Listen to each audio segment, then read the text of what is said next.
We are, for your information, we're trying to record some of this because we want to have a record of our oral history. Some guys like Kent might not be here that long. If he keeps coaching so many basketball teams, he's going to wear out. No pressure. I'm experiencing technical difficulties even as we speak. Well, Father Bob asked me to speak about what really is the early 90s and some of the changes and some particular events that took place in our more recent history. I think that one of the major things that our parish faced or chose to face during the late 80s and early 90s was a desire to grow, was a desire to instigate some change.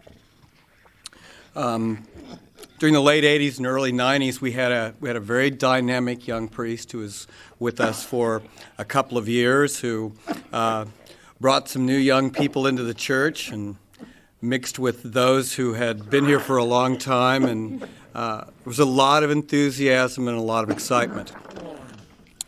But his tenure here was short because of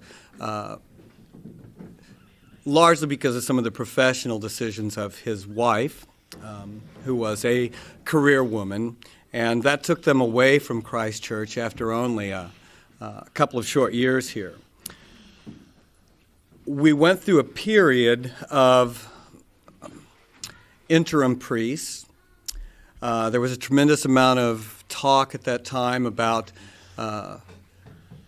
trying to make a move from a small parish church to a program level church. And I know that this became the talk of the vestry, to reach out, to bring new people in, to really adopt new programs and to spread ourselves out. With some questionable leadership from the diocese and the bishop's office, it was about this time that we hired I guess we would call a church building entrepreneur from Texas, old Tex that some of you will remember, who came up to analyze and do demographics on Christ Episcopal Church and to tell us exactly what we needed to do if we wanted to grow. And basically what the word was is we needed to move.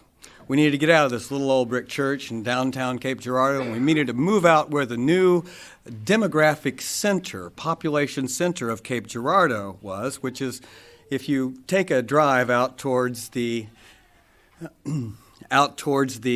new church row out there, it would put us right out there with the many of the other parishes that had gone out on Route W or in that area to build churches, or out in out near the highway. At about that same time, we called a priest, a young man who had been a Roman Catholic priest, who was married and had 5 young daughters, and had been received into the Episcopal Church. And he came here, and this was at a time when we were making a push to build a new church. Well, it was a pretty stressful time, but we had a lot of success. We came up with very good and exciting architectural plans and drawings. We started a building fund.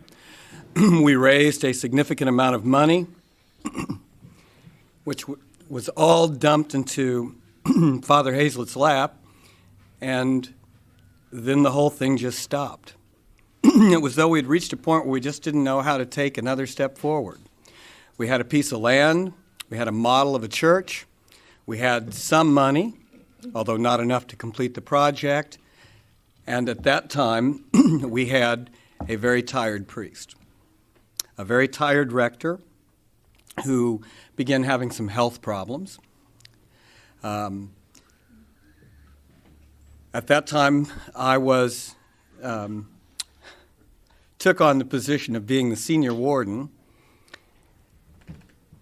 and remember a division in the parish, the likes of I had never seen, for those who were jumping on any weakness that they could see in Father Hazlett to try to replace him with someone they felt who could push us through into the next step. And those who supported him and held him up. And in the midst of all of this, I saw a man who became very weak and very tired, and actually then, I think, was near a nervous breakdown. He became so incapable of doing anything, and was suffering from some sleep disorders and other problems, that he was given a leave of absence, a paid leave of absence, where we did everything we could to get him the medical help and the rest that he needed to heal himself. During that time, as senior warden, I can tell you that the yoke of being in charge and not feeling like I was in any way prepared for such a task. I still, in many ways, felt like one of the new people to the parish. I remember being called to nursing homes to talk to people who needed last rites and prayers. I remember getting calls from families who were struggling over marriage issues or over family issues. I remember getting calls from people who wanted to know why I had made such a decision and why hadn't I done something else. And I was receiving a lot of calls from people who were holding me up and praying for me and trying to share the burden. But it was an extremely exhausting time. But it was also a time when, out of this schism, this division, there was also a lot of coming together, and there was a lot of new growth. It was a time when the South Convocation, the group of churches in southeast Missouri, many were without a rector. We had trouble getting supply priests to come in and do communion. We had all kinds of difficulty getting anyone to the hospitals to administer communion, to see those who were in need. We pulled together. We did morning prayer. We found people giving sermons and doing services who probably shouldn't have been, but you know what? It worked out pretty good. There was a lot of growth.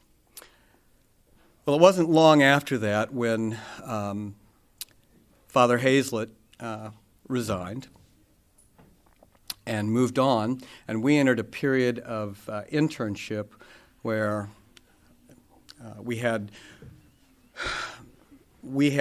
two intern priests who came in. I don't know the right terminology. We had interim priests, two interim priests that came in and worked with us for a while, who had greatly different ideas about the direction this church should go.